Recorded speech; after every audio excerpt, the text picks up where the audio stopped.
ಗಣರಾಜ್ಯೋತ್ಸವದ ಪ್ರಯುಕ್ತ ದಕ್ಷ ಪೊಲೀಸ್ ಅಧಿಕಾರಿಗಳಿಗೆ ಸನ್ಮಾನವನ್ನ ಮಾಡಲಾಗುತ್ತೆ. ಜನವರಿ 26ರಂದು ರಿಪಬ್ಲಿಕ್ ದಿನ ಇದೆ. ಆ ವೇಳೆ ಪದಕ ನೀಡಿ ಗೌರವ ಸನ್ಮಾನವನ್ನ ಮಾಡಲಾಗುತ್ತೆ. ಸಾಧನೆ ಗುರುತಿಸಿ ಪೊಲೀಸ್ ಆಫೀಸರ್ಸ್ ಹಾಗೂ ಸಿಬ್ಬಂದಿಗೆ ಪದಕವನ್ನ ನೀಡಲಾಗುತ್ತೆ. ರಾಷ್ಟ್ರಪತಿಯವರ ವಿಶಿಷ್ಟ ಸೇವಾ ಪದಕ ನೀಡಿ ಗೌರವಿಸಲಾಗುತ್ತೆ.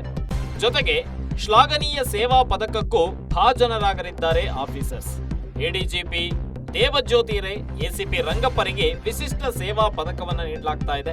ಐಜಿಪಿಗಳಾದ ಡಾಕ್ಟರ್ ಚೇತನ್ ಸಿಂಗ್ ರಾಥೋಡ್, ಅಮಿತ್ ಸಿಂಗ್ ಅವರಿಗೂ ಪದಕ ನೀಡಲಾಗುತ್ತೆ. ವೃತ್ತಿಪರ ಸಾಧನೆಯನ್ನು ಗುರುತಿಸಿ ಗಣರಾಜ್ಯೋತ್ಸವದಂದು ಪದಕ ಪ್ರದಾನವನ್ನ ಮಾಡಲಾಗುತ್ತೆ. 2026ರ 77ನೇ ಗಣರಾಜ್ಯೋತ್ಸವದ ದಿನಾಚರಣೆ ಸಂದರ್ಭದಲ್ಲಿ ಕರ್ನಾಟಕ ರಾಜ್ಯದ ಪೊಲೀಸ್ ಅಧಿಕಾರಿಗಳು ಹಾಗೂ ಸಿಬ್ಬಂದಿಗೆ ರಾಷ್ಟ್ರಪತಿಯವರ ವಿಶಿಷ್ಟ ಸೇವಾ ಪದಕ ಮತ್ತು ಶ್ಲಾಘನೀಯ ಸೇವಾ ಪದಕವನ್ನ ಗೌರವಪೂರ್ವಕವಾಗಿ ನೀಡಲಾಗುತ್ತೆ. ಈ ಒಂದು ವಿಶಿಷ್ಟ ಸೇವಾ ಪದಕಕ್ಕೆ ಪುರಸ್ಕೃತರಾಗಿ ಶ್ರೀ ದೇವಜ್ಯೋತಿ ರೇ IPS ಅಧಿಕಾರಿ ಎಡಿಜಿಪಿ ಆಗಿದ್ದಾರೆ.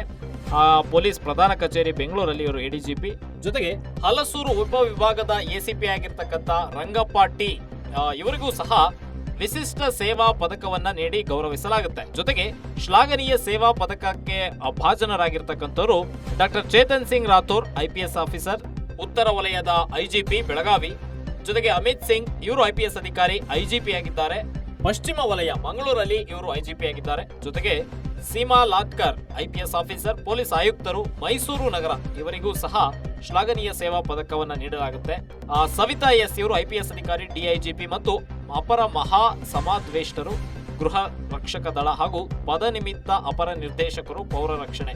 ಇವರ ಜೊತೆ ಎಂ ಪುಟ್ಟಮಾದಯ್ಯ ಇವರು IPS ಆಫೀಸರ್, DIGP ಮತ್ತು ಪ್ರಾಂಶುಪಾಲರು, PTC Kalaburagi. Naveen Kumar additional SP Ballari ಜಿಲ್ಲೆ. ರಾಜಾ ಇಮಾಮ್ ಖಾಸಿಂ DCP ಅಪರಾಧ ವಿಭಾಗ ಬೆಂಗಳೂರು ನಗರ. CA ಸೈಮನ್ ಪೊಲೀಸ್ ಅಧೀಕ್ಷಕರು, DCRE ಮಂಗಳೂರು ಇವರು. Next Hanumantharayappa DYSP Karnataka Lokayukta. Next Mohammed MA police inspector, Madivala police ಠಾಣೆ ಇನ್ಸ್ಪೆಕ್ಟರ್ ಇವರು.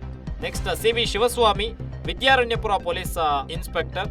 ಇವರ ಜೊತೆ ಸಾಕಷ್ಟು ಸಿಬ್ಬಂದಿಗಳಿಗೆ ರಾಷ್ಟ್ರಪತಿಯವರಿಂದ ಗೌರವ ಜೊತೆಗೆ ಶ್ಲಾಘನೀಯ ಸೇವಾ ಪದಕವನ್ನ ಭಾಜನರಾಗಿದ್ದಾರೆ. ಸೇವಾ ಪದಕಕ್ಕೆ 2026ರ 77ನೇ ಗಣರಾಜ್ಯೋತ್ಸವ ದಿನಾಚರಣೆ ಸಂದರ್ಭದಲ್ಲಿ ಕರ್ನಾಟಕದ ಈ ಪೊಲೀಸ್ ಅಧಿಕಾರಿಗಳಿಗೆ ರಾಷ್ಟ್ರಪತಿಯವರಿಂದ ಗೌರವ ಪದಕ ಸಮರ್ಪಣೆಯಾಗುತ್ತೆ.